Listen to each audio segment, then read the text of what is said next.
Brothers and sisters, we stand in a time where God is calling His people to holiness, to purity, and to an unwavering commitment to His will.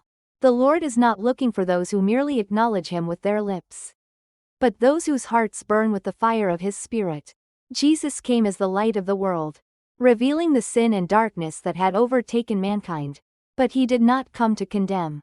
He came to redeem, to restore, and to bring forth a people in His image. God did not desire just one holy man on the earth, He desired a holy race. A people who would walk in the same spirit, in the same obedience, and in the same power as His Son. That was always His plan. And so, Christ did not remain on the earth as just one man, but He ascended to the highest throne, where He now reigns as King of Kings and Lord of Lords. From there, He intercedes for us, that we might receive the same Spirit that was in Him, the Spirit that raised Jesus from the dead, the Spirit that healed the sick, that cast out demons, that walked in perfect communion with the Father. That same Spirit has been given to us, that we might walk in union with Him.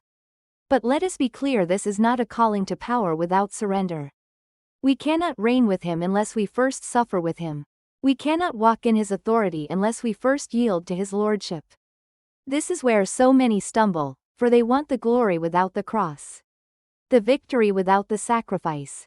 The disciples could not comprehend it when Jesus told them He was leaving. They wanted Him to establish His throne on earth, to overthrow their oppressors, to rule with might and dominion. But God's plan was higher. What good would it have been if Jesus took over the throne of Rome, yet sin still ruled in the hearts of men? What good would it have been if He conquered the nations, yet the powers of darkness still held men captive? No, God's purpose was far greater, to exalt Christ to the highest throne in heaven, and pour out His Spirit on all who would follow Him, that He might reign not only over nations, but in the hearts of His people. This is the age we live in, the age of His reign, where He rules in the midst of His enemies. The world is still in turmoil, darkness still covers the earth. But God has declared that His people shall be light in the darkness. He has placed His Spirit within us, that we might continue the work of Christ, that we might be His hands, His voice, His heart to the nations. But this only happens when we abide in Him. Apart from Him, we can do nothing. If we try to build His kingdom in our own strength, with our own wisdom, we will only produce corruption. But if we yield, if we allow Him to shape us, to cleanse us, to transform us, then He will raise up a people in His image, a people who truly reflect the holiness of their God. Are we willing? Are we truly ready to be the people God has called us to be? The time is now. God is not waiting another 1,000 years. His Spirit is moving, calling, stirring, and we must respond. He is looking for those who will surrender fully, who will say, "Not my will, but yours be done."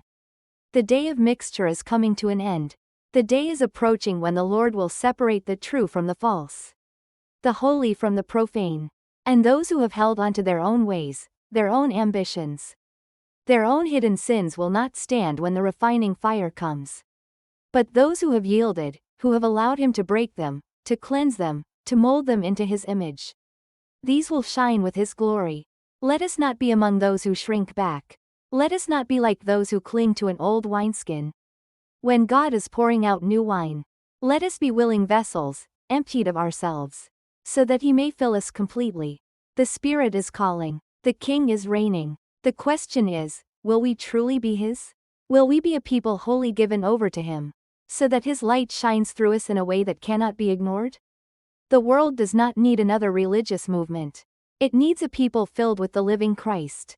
A people who love as He loved, who walk as He walked, who give all as He gave all.